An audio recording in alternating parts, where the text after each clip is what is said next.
Hello there, and welcome back to the Scaling Deep podcast. I'm your host, Lisa Princic. I'm a membership coach, and I wanted to share with you some of the quick tips you can use to make it really efficient to run your membership. And this is especially for busy coaches and consultants who already feel bogged down with client work, and you're wondering how to fit a membership on top of all of that without it becoming a hassle and feeling like way more busy work and content creation than you can handle. Because if you have an implementation type of model where you're busy with clients a lot, or you're busy working with them as a consultant, it's hard to adopt a strategy of creating a whole bunch of content for people inside a membership program, especially if you're looking at doing it at a way lower price point than your current one-on-one work.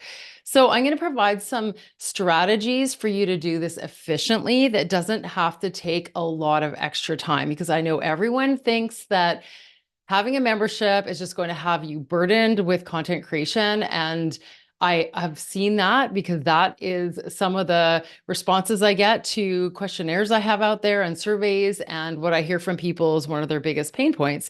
They're just trying to figure out how to make this model work for them. Especially if you are somebody who is used to working with clients, you know how to do that really well.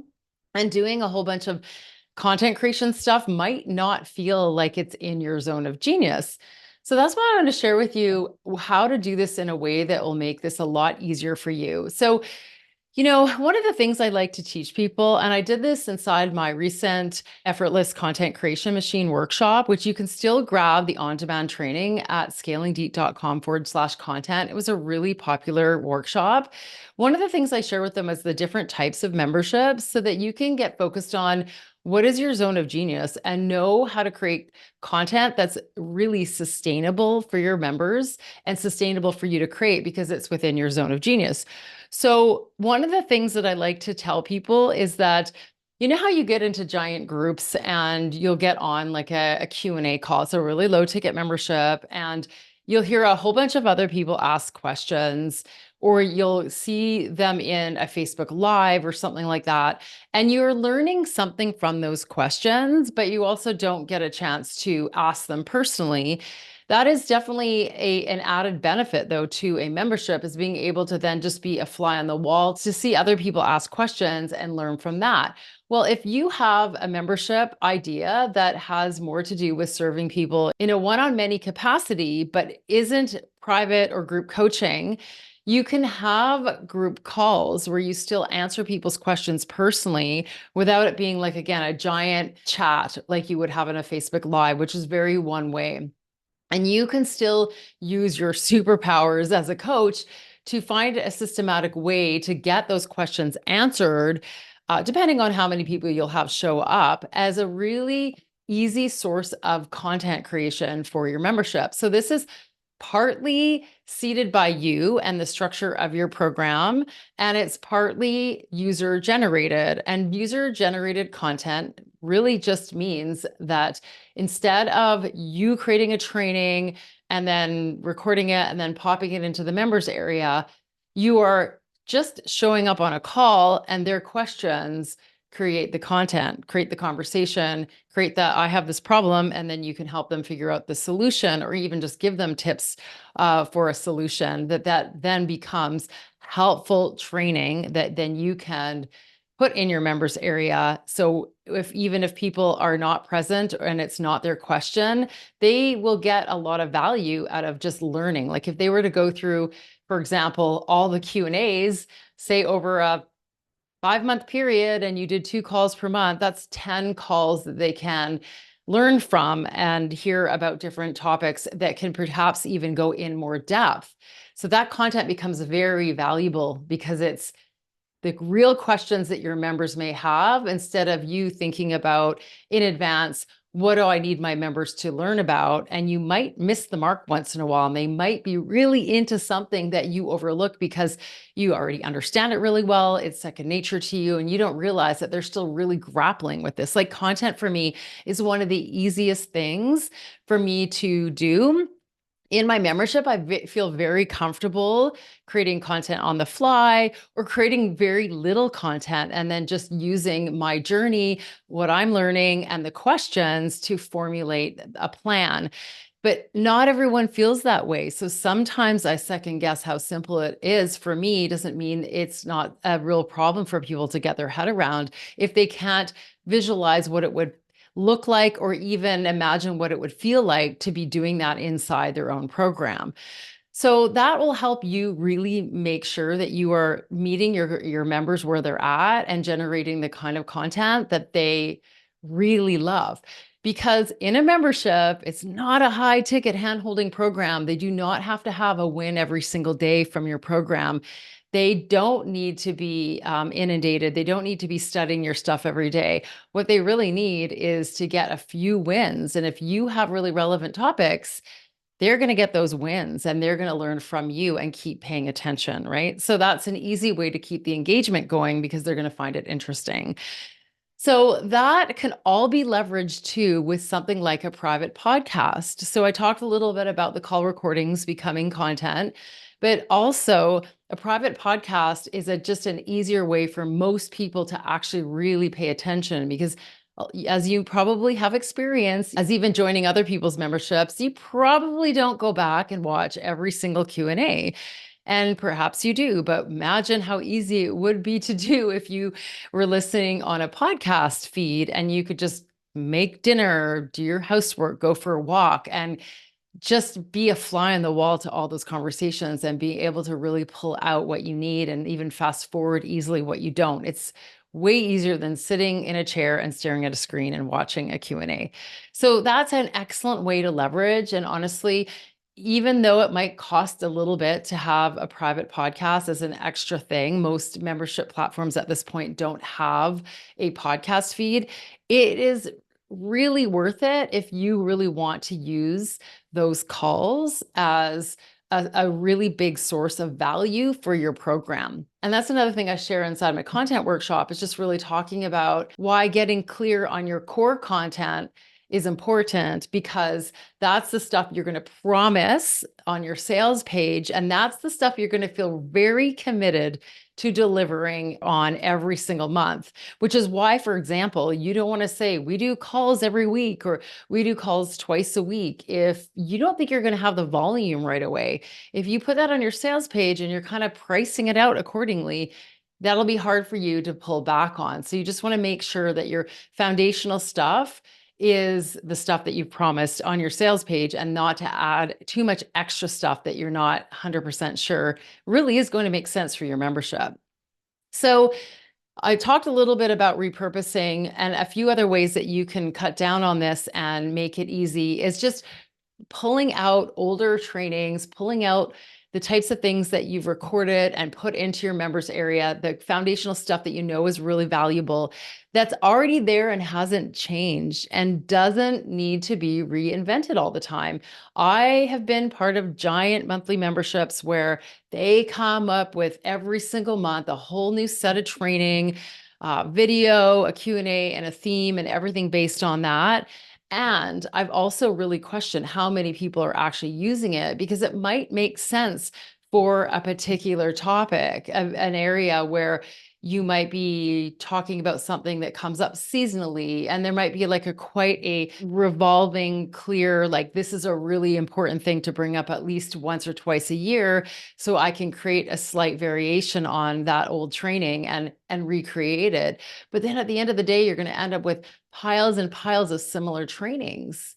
So imagine if you had a membership for 5 years and say like every March you review something that is like annually makes sense to review that and you create an individual lesson for that. You're going to have 5 lessons that may all be very similar that you won't even know which one to point to start. And if they start going through it, they'll be like, yeah, but she's now talked about this 5 times on these recordings and it hasn't really changed a lot. So that's why you want to do things like have working sessions or have different ways that you can take that old content and do something different with it. You could create a challenge out of it. You could create a thread out of it.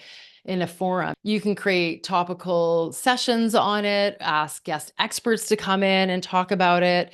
So that doesn't require your effort either, because you're getting someone else's input, and they might even have different opinions than you, and that might be a great thing. So whatever you're doing in there, it doesn't have to be about you feeling like you have to day in, day out be putting something in your members area.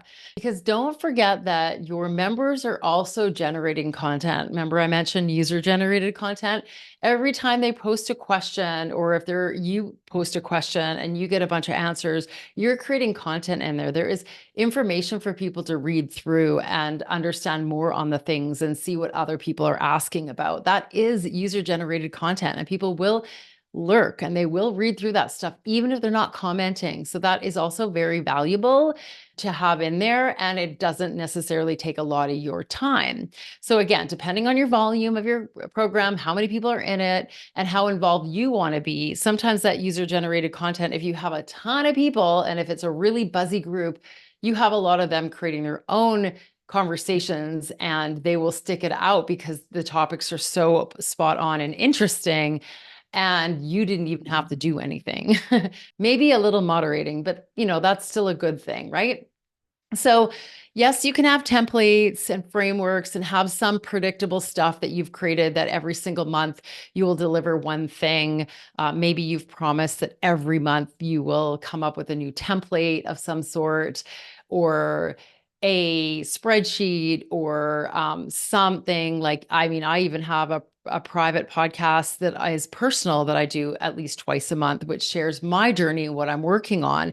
And again, that's super valuable for people, because that there's training in that. Because if I'm walking them through step by step my launch, and it's say different than one I did 3 months before, they're getting to see live examples and case studies of that happening.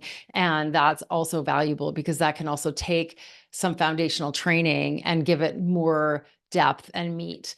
And also, things change with time. There's new information that comes out in the world. So rather than relying on all that stuff being sent out every single month, you can find ways to update and enhance and build upon without feeling that you're 100% committed to doing something consistently that doesn't really make sense to do consistently as your membership grows over time. Because then you might end up finding that there's a ton of content in there that you need to take out because it's no longer relevant, which is also fine. A good cleanup can really help to do that once in a while and be like, I've not shared this training in a very long time and no one's watched it. Maybe that's a good excuse to delete it and re-record it with being slightly more updated. And since most people wouldn't have seen it, launching it for the first time, again, because it is brand new, we'll have brand new ways of saying and doing things.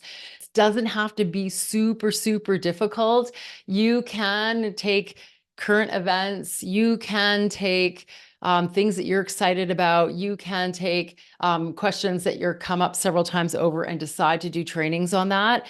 As a coach, that really is your expertise, being a thought leader and a guide. And that is going to really help people apply the knowledge they already have. Most people don't need bright, shiny objects. They don't need to learn new tactics if they don't really have the foundational stuff figured out and they're not comfortable with it.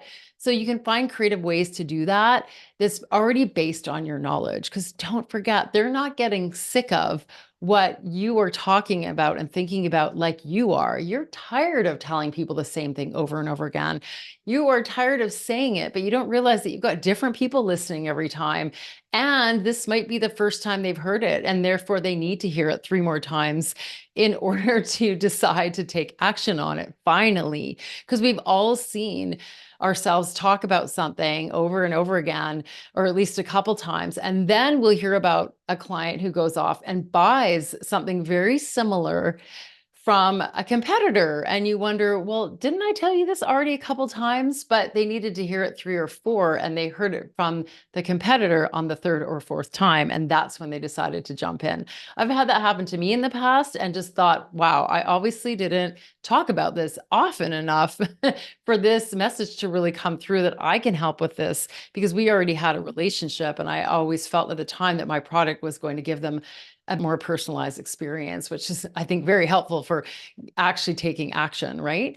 So you can use AI to help you with stuff like this. So you can use tools like AI to help you come up with creative ideas and different ways to dissect a topic. I have an excellent training from a guest expert who is brilliant at AI for business, and she does a training inside Scaling Deep Society. And that is absolutely a source of inspiration for you to decide on how you can slice and dice your planning. So if you use a strategy of having some foundational pieces, just a few, and then leave a lot of room for things that come up, you will find yourself with a very robust membership with lots of information that they can extract maybe once a week, maybe twice a week, maybe even once or twice a month, or maybe people will pop out and come back in a couple months and then be, really into consuming it.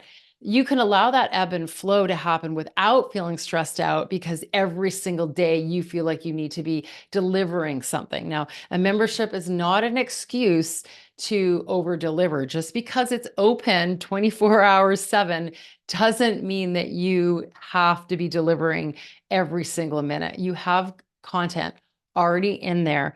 Find different ways to help them use it so that you can cut down on your stress of worrying about it and the amount of time you feel like you have to spend creating content that people don't necessarily need more of. Okay. So you can get more information on this and perspective in my free training at scalingdeep.com/training. I do share how I started my membership and how simple it was for me to do it. And if you want to dive right into content, I also have a on-demand training for a fee that you can get at scalingdeep.com/content. Grab that and you'll have your foundation already set out for you. All right. I hope that helped you get your head around it. Thanks for being with me here today. Bye for now.